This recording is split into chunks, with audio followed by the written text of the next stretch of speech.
Assuma o controle do seu futuro, porque você precisa ter o negócio próprio.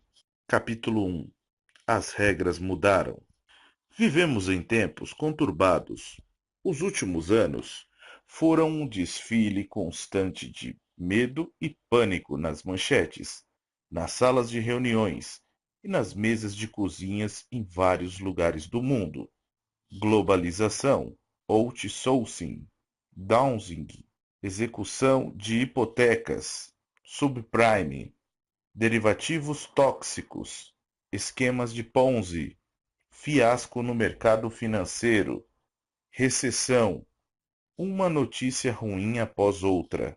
O declínio galopante do emprego remunerado é uma epidemia a qual poucos estão imunes, de executivos a gerentes de nível médio, de colarinhos brancos até colarinhos azuis, de banqueiros a funcionários do comércio. Todos estão em risco. Mesmo a indústria de cuidados de higiene pessoal, que até recentemente era considerada uma zona de trabalho segura, já começou a reduzir significativamente a força de trabalho.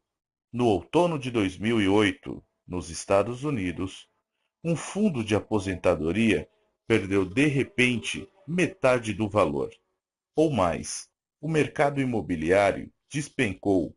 O que as pessoas acreditavam que eram ativos sólidos, confiáveis, acabou por ser tão sólido quanto o vapor de água. A segurança no emprego não existe mais. É coisa do passado. É claro que você já sabe de tudo isso, mas aqui está o que você talvez não saiba. Nada disso é realmente novo. Claro, foi preciso uma grande crise econômica para que as pessoas começassem a acordar para o fato de que seus meios de sobrevivência estavam em risco. Suas fontes de renda não se tornaram arriscadas da noite para o dia. Sempre estiveram ameaçadas. Muitas pessoas vivem há anos no fio da navalha, entre solvência e ruína, baseando-se no próximo salário para atender às despesas de cada mês. Normalmente, apenas com um colchão muito fino de dinheiro na poupança, ou, o que ocorre com mais frequência, sem colchão algum. É chamado de trocar seu tempo por dinheiro. E durante uma recessão, é a fonte de renda menos confiável que existe. Por quê? Porque quando o número de pessoas empregadas começa a cair, há menos renda disponível em circulação para pagar pelo seu tempo. Eu avisei. Eu avisei, venho avisando isso há anos. Não há mais essa coisa de emprego seguro.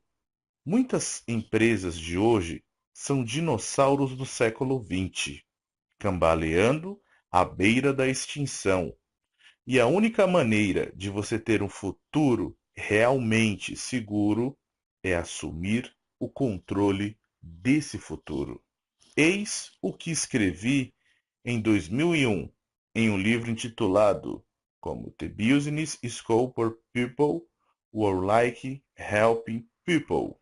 Em minha opinião, os Estados Unidos e muitos países ocidentais estão à beira de um desastre financeiro eminente, causado pelo fracasso do sistema educacional em oferecer um programa de educação financeira realista para os seus estudantes. Nesse mesmo ano, em uma entrevista para a Nightingale Conan, eu disse: é a sua aposentadoria que você está apostando se você acredita que os fundos de investimentos estarão lá para você, ou se quiser apostar a vida nos altos e baixos dos mercados de ações. O que acontece se o mercado de ações subir e, em seguida, começar a desabar novamente? Quando você estiver com 85 anos, você não tem controle. Não estou dizendo que os fundos sejam ruins. Só estou dizendo que não são seguros e não são inteligentes. E eu não apostaria meu futuro financeiro neles. Nunca antes na história do mundo, tanta gente tem apostado a aposentadoria no mercado financeiro. Isto é insano. Você acha que a Previdência Social estará lá para cuidar de você? Então você também acredita no Coelhinho da Páscoa. Em uma entrevista que concedi em março de 2005, eu disse: a principal força de um ativo papel é a sua liquidez e é também sua principal fraqueza. Nós todos sabemos que haverá mais um crash no mercado que vai nos tirar tudo de novo. Por que você compraria ativos de papel? Então, o que aconteceu? Houve outro crash do mercado e muitas pessoas ficaram sem renda, sem nada. Por quê? Porque nosso modelo mental e nossos hábitos nos aprisionam. Em 1971, a economia americana saiu do padrão ouro. A propósito, isso aconteceu sem a aprovação do Congresso, mas o importante é que aconteceu nos Estados Unidos e em vários países do mundo. Por que isso é significativo? Porque abriu o caminho para que passássemos a imprimir cada vez mais dinheiro, tanto quanto quiséssemos, sem que as moedas estivessem atreladas a qualquer valor real.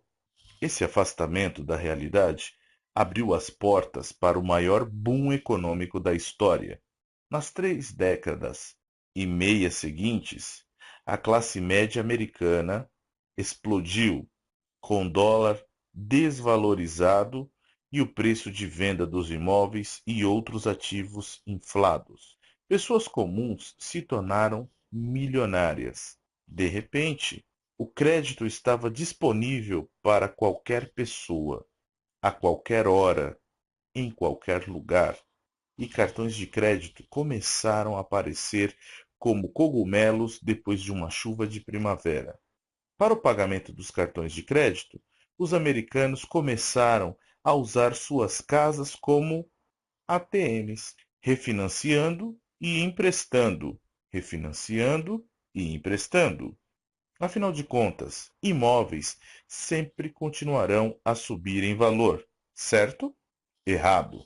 Por volta de 2007, havíamos bombeado tanto ar quente quanto possível nesse balão financeiro, mas a fantasia desabou, trazendo-o de novo à terra firme. E não foi apenas Lehman Brothers e Bear Stearns que entraram em colapso.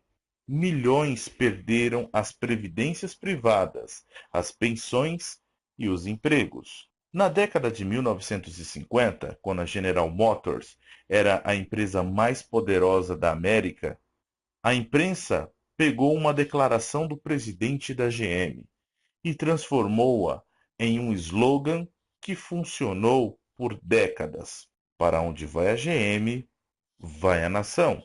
Bem, pessoal, essa não pode ser uma boa notícia, porque em 2009, enquanto escrevo este livro, a GM está indo para a falência. E nesse mesmo verão, o estado da Califórnia estava pagando suas contas com promissórias de dinheiro. No momento, a porcentagem de americanos que possuem casas está caindo. As execuções de hipoteca nunca foram tão altas. O número de famílias de classe média está caindo. O saldo das contas de poupança estão menores, quando existem. E a dívida das famílias é maior. O número de pessoas vivendo abaixo da linha da pobreza está aumentando rapidamente. O número de pessoas que estão trabalhando além dos 65 anos está aumentando. O número de novas falências está nas alturas. e muitos americanos não têm dinheiro suficiente para se aposentar. Todas essas notícias ruins chamaram sua atenção? Ótimo. Agora você despertou para o que está acontecendo.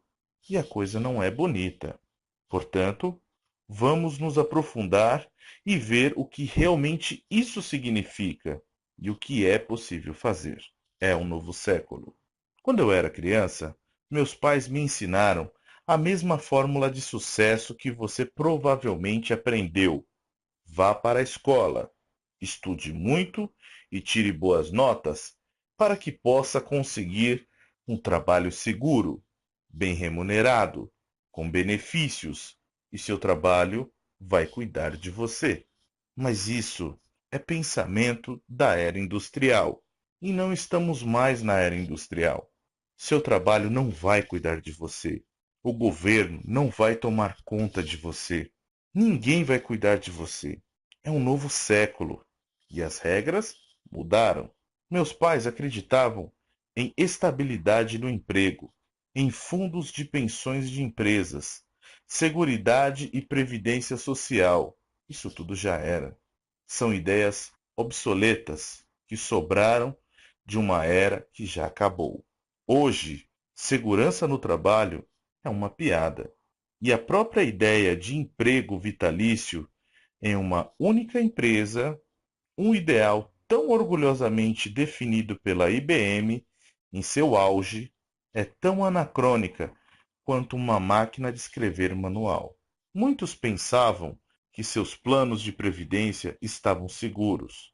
Ora, eles se baseavam em ações de primeira linha, blue chips, e fundos de investimentos. O que poderia dar errado? Como se viu, tudo poderia dar errado. A razão pela qual essas vacas sagradas de outrora já não dão mais leite e que todas elas estão obsoletas. Fundo de pensões, segurança no trabalho, segurança da aposentadoria, é tudo forma de pensar da era industrial. Estamos na era da informação agora e precisamos usar o pensamento desta era. Felizmente, as pessoas estão começando a ouvir e aprender. É uma vergonha que seja preciso sofrimento e dificuldades para aprender, mas, pelo menos, está acontecendo. Cada vez que passamos por uma crise imensa, o estouro da bolha.com, o rescaldo econômico do 11 de setembro, o pânico financeiro de 2008 e a recessão de 2009, mais pessoas percebem que as redes de segurança não existem mais. O mito corporativo acabou. Se você passou anos subindo a escada corporativa, já parou para observar a vista? Que vista, você pergunta? A extremidade traseira da pessoa que está na sua frente. Isso é o que você olha à sua frente. Se esta é a vista que você quer manter para o resto da vida, então este livro provavelmente não é para você. Mas se você está cansado de olhar para o traseiro de outra pessoa, então continue a ler. Não seja enganado novamente. Enquanto escrevo isto, o desemprego continua a aumentar. Quando você estiver lendo essas palavras, quem sabe, a situação pode ter mudado. Não se deixe enganar. Quando os valores dos empregos e dos imóveis mudarem e o crédito for novamente liberado, porque inevitavelmente isso acontecerá, não se iluda com aquele antigo sentimento de falsa segurança que já colocou você e o resto do mundo nesta bagunça. Nós não somos enganados apenas uma vez. Deixamos-nos enganar repetidamente. Todos nós crescemos ouvindo a fábula da cigarra e da formiga, mas a esmagadora maioria de nós continua vivendo com a visão de futuro da cigarra. Não deixe distrair pelas manchetes. Há sempre alguma notícia idiota em curso para tentar desviar sua atenção do negócio sério de construção de sua vida. É só barulho. Quer se trate de terrorismo, de recessão ou do mais recente ciclo de escândalo político. Nada disso tem a ver com o que você precisa fazer hoje para construir seu futuro. Durante a Grande Depressão, muitas pessoas fizeram fortunas e durante os tempos de maioria crescimento, como a onda imobiliária dos anos de 1980 nos Estados Unidos, milhões e milhões de pessoas se esqueceram de cuidar de seu futuro. Ignoraram tudo que vou compartilhar com você neste livro e acabaram em dificuldades ou quebraram. A maioria delas, de fato, ainda está nesta situação. A economia não é a questão. A questão é você. Você está com raiva da corrupção? Do sistema financeiro e dos grandes bancos que deixaram isso acontecer? Do governo por não fazer o suficiente ou por fazer demais das coisas erradas e não o suficiente das coisas certas? Você está com raiva de si mesmo por não ter controle sobre sua vida? A vida é dura. A pergunta é: o que vai fazer a respeito disso? Reclamar não vai garantir seu futuro, muito menos culpar o sistema financeiro, as empresas ou o governo. Se quer um futuro sólido, é preciso criá-lo. Você só poderá controlar seu futuro quando assumir o controle de sua fonte de renda. Você precisa de um negócio próprio.